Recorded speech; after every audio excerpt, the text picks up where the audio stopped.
there are exceptions and different perspectives. I always think of Ambassador Susan Rice, who she published her memoirs recently, and she tells of the fact that her son, who has been raised in a totally democratic house, and of course, you know Ambassador Susan Rice, it doesn't get more democratic or more Democrat.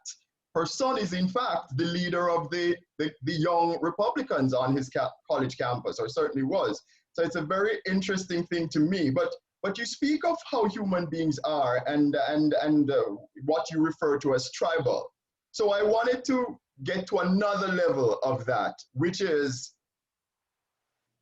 sometimes it occurs to me that politicians assume the role of a kind of a god, and they kind of emerge into the larger than life stature in that respect, so much so that they get to tell us what to do and we do it, how to act and we act accordingly.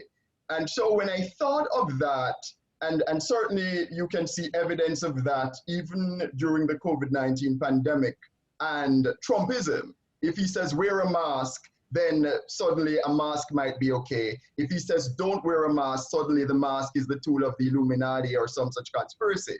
So what I wanted to get from you before we get into labeling people as to their ideology and what they are if they vote a certain way, to what extent do you see politicians and politics transcending morality, religion, even self-interest, and assuming a kind of a godlike nature in how it operates? Yeah, I do think that many of us tend to deify, our politicians, but we have to remember that eventually they're going to disappoint us at some point. They're sooner or later, they're going to do something that we don't like, either because they're human or because they don't agree with everything we agree with. But what we need to understand, and I just want to make this point first before we go into that, is that we have to have an allegiance to each other and that we can push our politicians. But yes, we do tend to deify them. I remember when I was little and JFK was alive, and as a little kid, I just thought he was the bee's knees and that he was going to fix everything. And, we all kind of deified him. And there's a danger to that because A, they'll disappoint you. B, you're just assuming that they're going to do everything you want to do. We get comfortable. We have to push our politicians to do what we want them to do. Otherwise, the lobbyists are going to be the ones that are pushing them. What else was I going to say about that? So yeah, some people think that their politicians are going to solve everything. And then of course we know that there's Trumpism, and I have a colleague that wrote a book about that. His name is Stephen Hassan, and he actually had belonged to a cult when he was around 19. The Moonies. I don't know if anybody like my age remembers them. Sun Young Moon was the owner, and he owned all these newspapers, and he married all these like 200 people together that not 200 people to each other, but he married like 200 couples. Anyway, Stephen Hassan belonged to that. When he got out of it, he threw his life's work into studying cults. And he wrote this book called The Cult of Trump.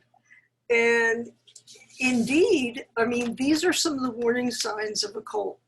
The leader is always right. Criticism of the leader is characterized as persecution.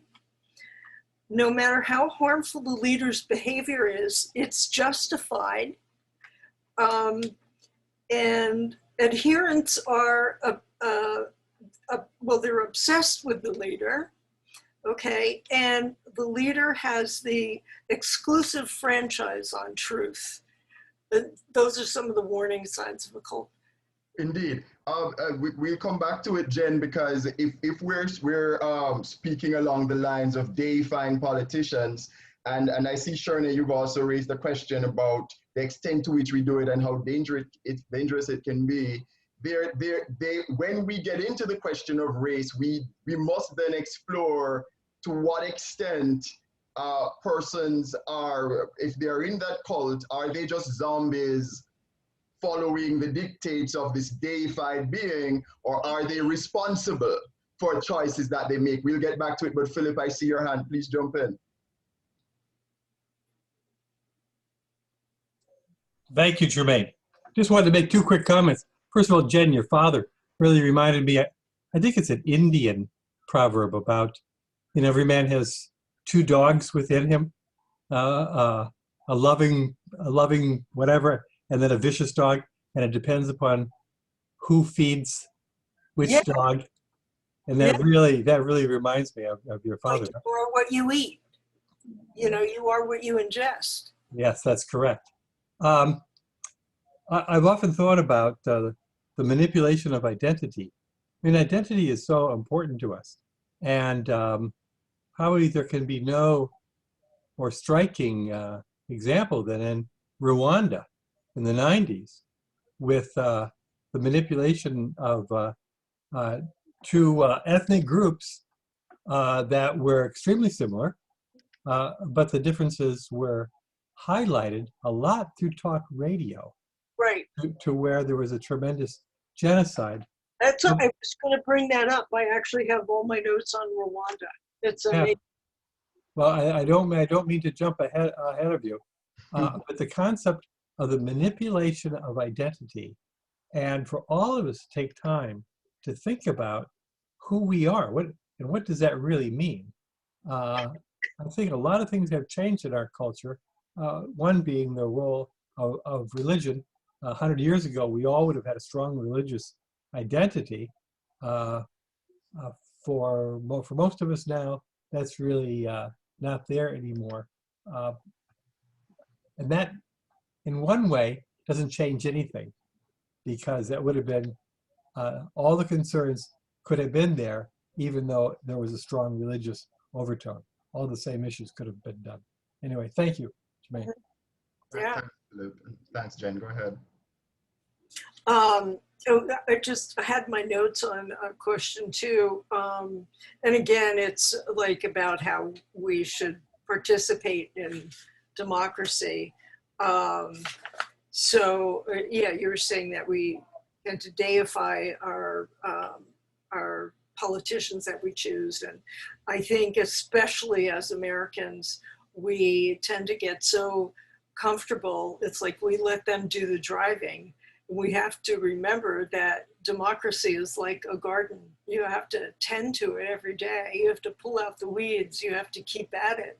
And the analogy that I always think of when I think of how we think of politics, or we don't think of politics, is like the frog in the warm water. It's nice and comfortable, right? He's got like a little tepid pot of water. He doesn't know it's pot, whatever. He's sitting there, and it just gradually gets warmer and warmer, but it's not so uncomfortable. He kind of gets used to it, and it happens so incrementally he doesn't notice until one day it's boiling, and it's almost too late to jump out.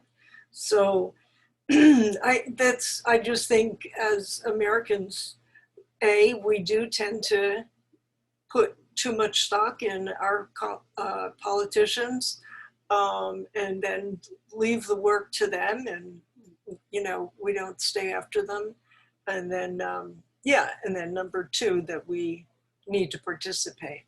Right, but let's I see Mary and Buddy.